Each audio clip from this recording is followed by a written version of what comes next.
Welcome to Carol and Gary's See America Tour. Hello again, everyone.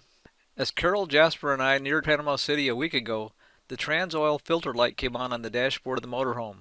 Assuming that this was just telling me that the motorhome was due a transmission fluid change, I decided to drive into Panama City and then look up a Freightliner repair facility in Panama City. There wasn't a Freightliner repair facility in Panama City, but I did find one in Tallahassee, so we decided to wait until we go to Tallahassee to have it done there. We left Panama City at 7 a.m. on December 4th. We followed Highway 98 out of town and then turned onto Highway 231 north. We left Panama City early so that we could have our alarm looked at and hopefully still make it to our campsite later that day. When we saw Highway 20, I turned east again and followed Highway 20 for approximately an hour into Tallahassee.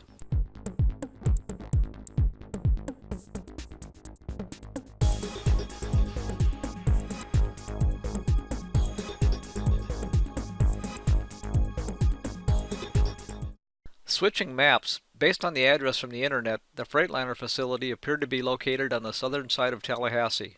But we ended up at a dead end in a subdivision. I called Freightliner and was told that the address I was looking for was located near where Highway 90 meets Interstate 10. They also said that they were directly behind a Waffle House restaurant. So I drove north on Highway 6 until I saw Highway 90 and then turned east.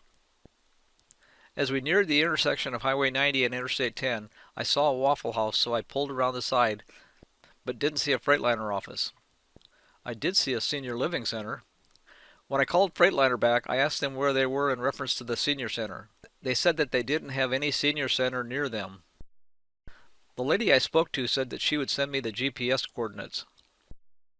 With the GPS coordinates, I was able to determine that Highway 90 crossed Interstate 10 in two locations in Tallahassee, once on the east side of town and once on the west side of town.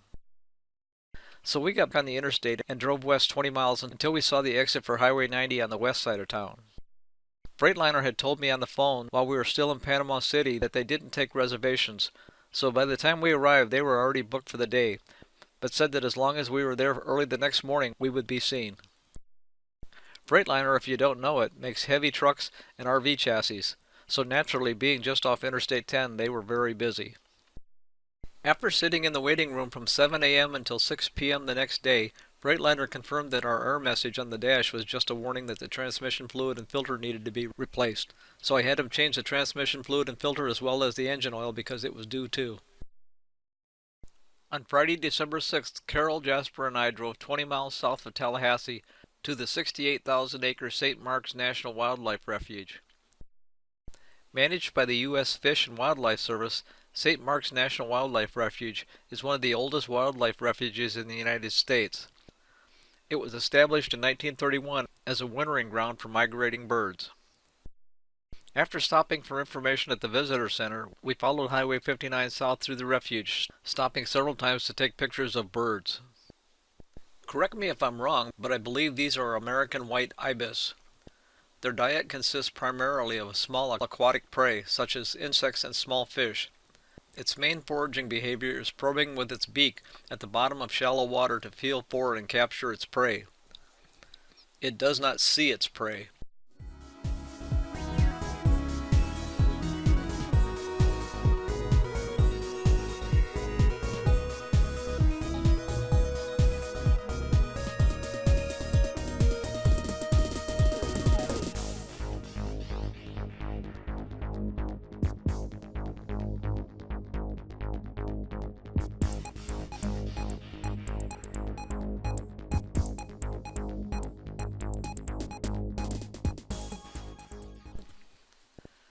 At the end of Highway 59 is an 82-foot lighthouse that was built in 1842.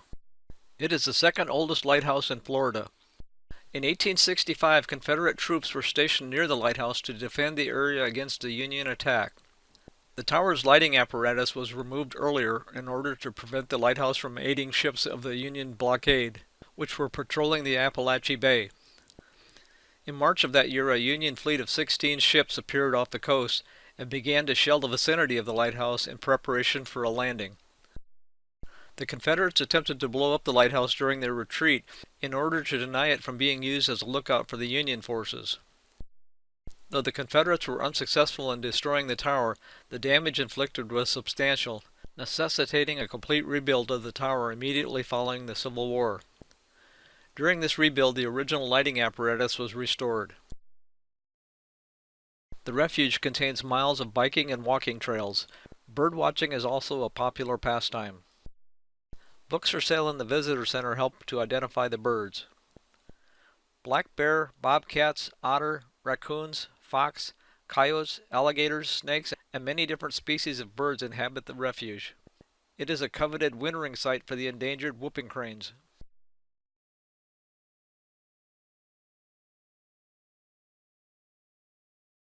My goal when planning our trip to the refuge was to see an alligator that wasn't in a cage or pen, and fortunately we found one.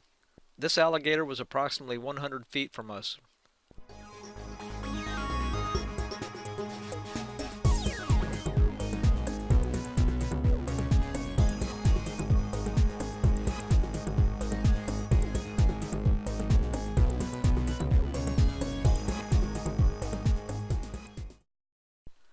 Turning our attention to the Gulf of Mexico, this bird is an eninga. Eningas swim with their webbed feet to pursue their prey. They spear their prey by rapidly stretching out their neck and then come up to handle and swallow their catch. Unlike ducks, the eninga does not have waterproof feathers, but they cannot fly very well with wet feathers. They have to stand as this one is doing, with wings spread and feathers fanned open to dry its feathers and absorb the heat.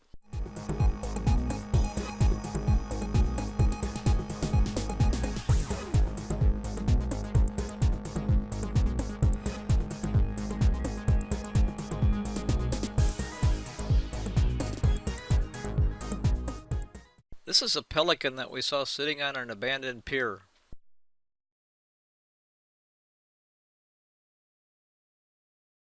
This was another pelican flying by.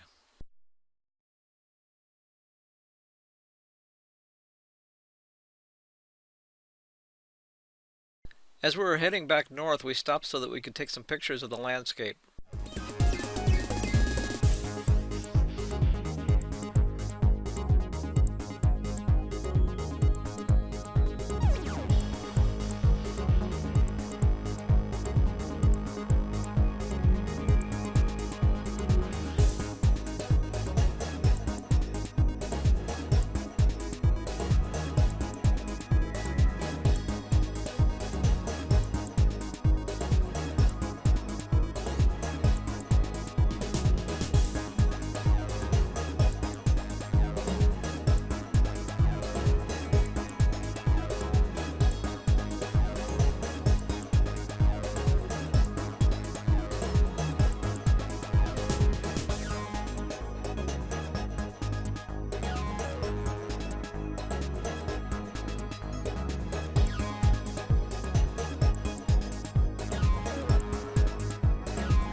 On December 7th, Carol and I visited the old Florida state capitol. You'll see in a couple of minutes why we called it the old state capitol. As I said when we entered Florida 2 weeks ago, Florida became the 27th state to enter the Union on March 3, 1845. In 1824, while still a territory, Tallahassee was chosen as Florida's capital. Today's historic capital was started in 1839 and finished in 1845, just as Florida was becoming a state. This building was designed in a basic two-story plus sign shape similar to this. Through the 1800s, very little was changed or added to this building. In 1900, Florida was one of the smallest states in population, with roughly 500,000 residents. By the year 2000, Florida had grown to 16 million people, fourth largest in the country. As the size of the government grew, in 1902 an addition was added to each end of the building and a dome.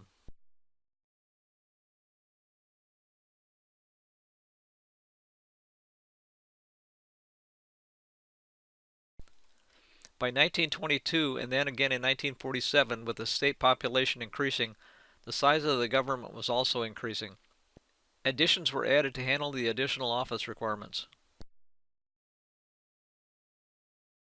As the state's population continued to grow, by 1972 the state had again outgrown its office space. The legislature authorized money for a new capitol complex to include separate buildings for House and Senate offices, along with a 22-story executive office building that was completed in 1977. The original plan was that upon completion of the new buildings, the old state capitol building would be demolished. But as public opposition to the demolition of the old capitol building grew, it was decided that the old capitol building would be saved. Because the old state capitol was so close to the new buildings, it was decided that the old state capitol would be reduced in size so that it looked like it did in 1902. The old state capitol building was reopened to the public in 1982 as a museum. This is the way the old Capitol building looks today, with the new 22-story Capitol building in the background. The Florida State Legislature is made up of 40 members of the State Senate and 120 members of the State House of Representatives.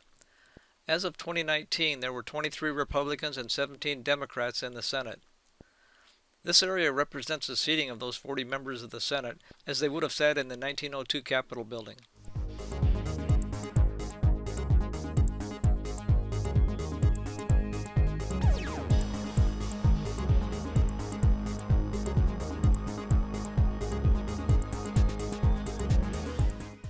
As of 2019, there are 73 Republicans and 47 Democrats in the House of Representatives.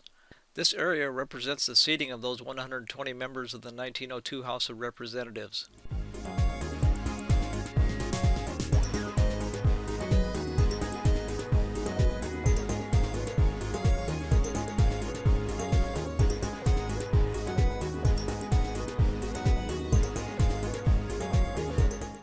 This area represents the state Supreme Court, where judges met every Tuesday between 1902 and 1912 to hear cases.